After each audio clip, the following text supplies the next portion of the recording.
Big boss मराठीचं 6वं season चालू आहे आणि या 6व्या सीझनचा विजेता नेमका कोण होणार असा देखील प्रश्न अनेकांना पडलेला आहे. कारण की बिग बॉस मराठीचं 6वं सीझन होऊन 10वा आठवडा सुरू झालेला आहे आणि या 10व्या आठवड्यापर्यंत अनेक दिग्गज कलाकार हे घराबाहेर गेलेले आहेत. दिग्गज म्हणल्यापेक्षा ज्यांना चांगल्या पद्धतीचं वोटिंग मिळत होतं, जे चांगल्या पद्धतीनं घरामध्ये खेळत होते, ते सुद्धा घराबाहेर गेलेले आहेत. म्हणून आता बिग बॉसच्या मनामध्ये नेमकं काय आहे आणि बिग बॉसला कोणाला विजेता करायचंय असाच प्रश्न आता सगळ्यांना पडलेला आहे.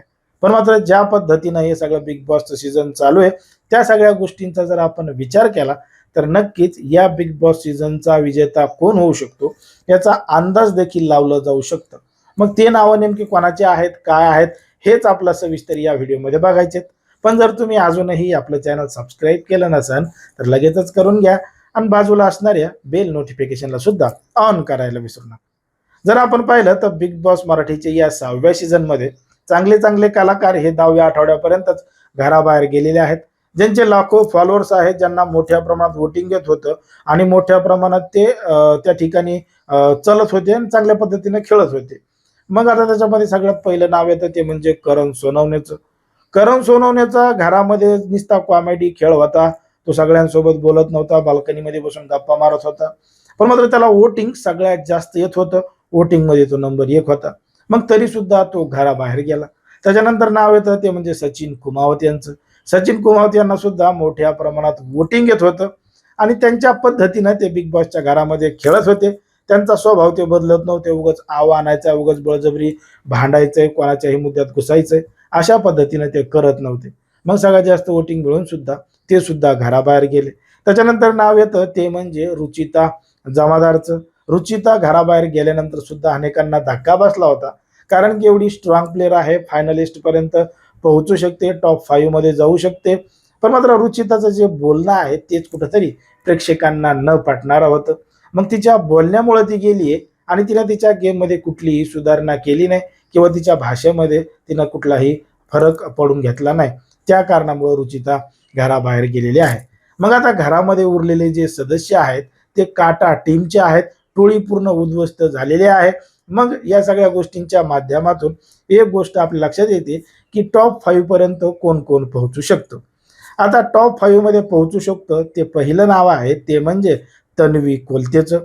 कारण की अजूनही बिग बॉसच्या घरामधले तन्वी आता विशालपेक्षा जास्त स्ट्रॉंग झालेली आहे. ती तिच्या मुद्द्यावर सुद्धा ठाम आहे. गेम सुद्धा चांगल्या पद्धतीनं खेळतीये, प्लॅनिंग सुद्धा करतीये आणि बोलायचं म्हणलं तर मग ती कोणाचंच ऐकत नाही.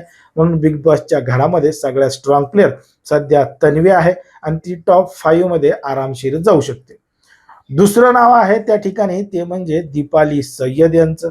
दीपाली सय्यद ह्या सुद्धा त्यांचे मुद्दे अगदी चांगल्या पद्धतीनं मांडतात आणि कोणाच्या मुद्द्यामध्ये पडतात, कोणाला समजून सांगायचं असेल, कोणता टास्क खेळायचा असेल तर आपली ताकद लावून त्या ठिकाणी टास्क सुद्धा खेळतात. म्हणून दीपाली सय्यद यांचं दुसरं नाव त्या ठिकाणी आहे. तिसरं नाव आहे ते म्हणजे प्रभू शेळकेचं. प्रभू शेळके हा सुद्धा टॉप 5 मध्ये जाऊ शकतो आणि त्या ठिकाणी टॉप 5 मध्ये आपल्याला पाहायला मिळू शकतो. कारण की बिग बॉसचं हे सीझन सुरू झाल्यापासून पहिल्यापासून ते आत्तापर्यंत फक्त 2 वेळा जर सोडलं तर प्रभू आत्तापर्यंत प्रत्येक वेळा नॉमिनेट झालेला आहे. पण मात्र प्रेक्षकांनी त्याला भरघोस वोट देऊन, भरघोस मतदान देऊन त्या ठिकाणी अजूनही बिग बॉसच्या घरामध्ये कायम ठेवलेला आहे.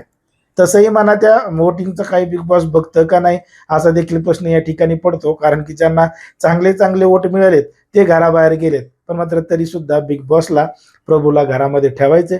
वोटिंग पाहतात का नाही काम आहेत. पण प्रभूचा एक वेगळा खेळ आपल्याला त्या ठिकाणी दिसतो. काहीतरी कॉमेडी करतो, काहीतरी भांडणं लावून देतो, नाही तर काहीतरी कुटाणा करतो असं आपलं त्या ठिकाणी दिसतं. म्हणून तो सुद्धा टॉप 5 मध्ये जाऊ शकतो असं आपलं एकंदरीत या ठिकाणी वाटतं. त्यानंतरचं नाव येतं ते म्हणजे आता राकेश बापट येतो का विशाल येतो हे देखील पाहावं लागणार आहे. कारण की हे दोघंही चांगल्या पद्धतीचे कलाकार आहेत, एकसारखेच आहेत. दोघांनीही या अगोदर हिंदी सीझन गाजवलेला आहे आणि आता ते मराठीमध्ये आलेलं आहे. पण मात्र विशालचा जर आपण गेम पाहिला तर स्वतःला मास्टर माइंड स्वतःला समजतो आणि तो चांगल्या पद्धतीनं गेम सुद्धा खेळतो. पण मात्र त्याच्या गेमचा सगळा पचका होतो, त्याचा काहीही फायदा होत नाही. त्यानं कितीही प्लॅनिंग केलं, काही केलं त्यानं ज्याला सपोर्ट केलाय एक तर ते घराच्या बाहेर गेले, नाहीतर मग ते कॅप्टन सुद्धा झालेलं नाही, असं एकंदरीत आपल्या या ठिकाणी दिसतंय. आणि ज्या पद्धतीनं विशालनं अगोदर सांगितलं होतं की वाईल्ड कार्ड म्हणून जे घरामध्ये आलेत त्यांच्यापैकी कोणालाही कॅप्टन होऊ द्यायचं नाही, आपण का 50 दिवसापासून इथं माशा मारायलो का, मग आपल्यापैकीच कोणतरी कॅप्टन व्हायला पाहिजे.